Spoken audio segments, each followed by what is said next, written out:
Sarap, refreshing. Magandang araw and welcome to Mommy Marge Vlog. So ayan mga mga kasisi, our menu for today is inihaw na tilapia.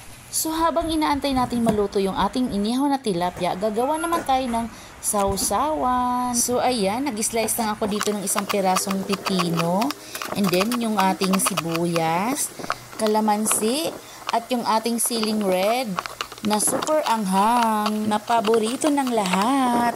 O aminin na natin na kapag may inihaw, ganyan talagang ating sausawan. Dito sa amin, kahit gaano pa kasarap ang ulam, kapag wala ang sili, naku, hindi pinapansin yan.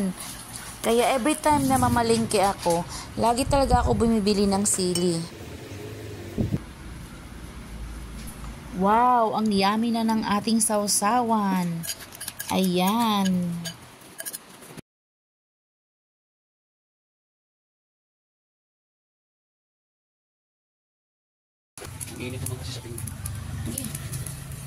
Ayan, luto na po, atin ang ihahain.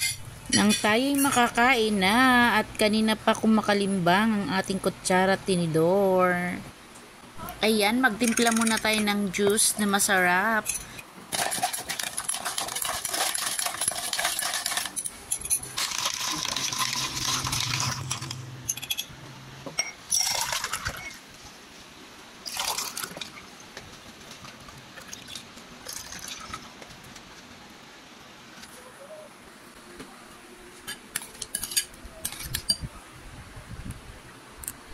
Kain na po tayo. Thank you Lord sa blessing. Thank you for watching. Bye. Ingat po tayo and God bless.